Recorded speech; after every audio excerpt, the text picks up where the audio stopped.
Nearly 2 decades after the original show aired, fans welcomed the USA Network's reboot this week of 2001's racy reality show. It's called Temptation Island. It puts unmarried couples' relationships to the test by leaving them on an island with sexy singles. But it doesn't take a reality show to dish out temptation. Smartphones and social media make it all just one click away. So here to help you navigate the cheating in the digital age is Temptation Island's relationship expert Tracy McMillan and licensed marriage and family therapist George James. Good morning. Good morning, guys. We were just talking about how funny it is that we feel like millennials aren't really connecting with others, right? Because of the phone is actually distracting when it comes to real intimacy and real conversation.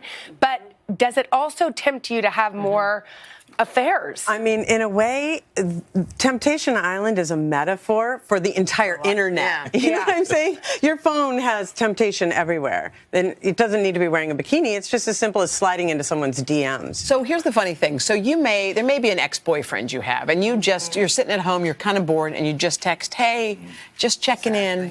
That seems benign and a nothing. But in reality, what are you kind of doing in that moment? Yeah, so there's a part of you that's really trying to check in, maybe even relive some of your old memories. And what I tell a lot of people in my practice is that okay with you and your partner? Is it okay to talk with an ex or a friend?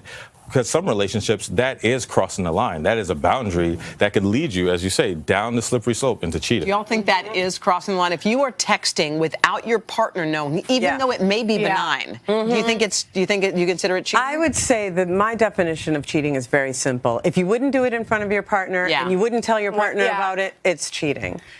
So I think, have y'all seen this happening in your practices where people are coming in and saying, oh my gosh, I saw this person on Facebook. I reconnected with somebody. Is this happening more and more? Are there studies? I see it all the time. I mean, you could slide into the DMs, you could like pics, posts, snaps, whatever it might be, private groups. Every day in my practice, someone is connecting with someone on social media or technology.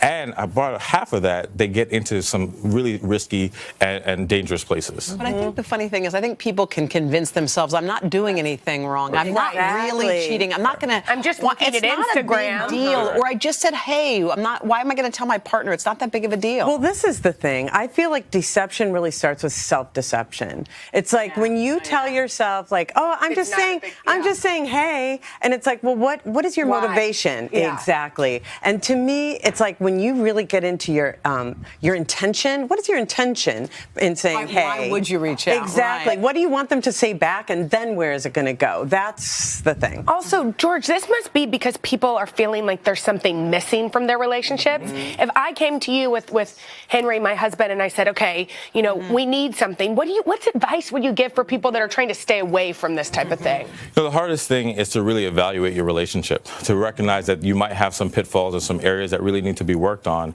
And instead of looking for someone else to bring in, to triangulate somebody else into that, try to work it out with your partner. So if you can, talk about it, get some help or support. I think the problem is the internet's so easy. Like if you were going to cheat or even flirt, you'd have to go to a bar or do something. Now, it's like you're privately, you could be just standing in your bedroom just really quickly saying, hey, and really crossing the line. But I do think it's about making what you have strong, because I think things look better than they are. You guys, thank you. Thank we really you. appreciate it. By the way, Temptation Island does air Tuesdays at 10, 9 Central on our sister network, USA.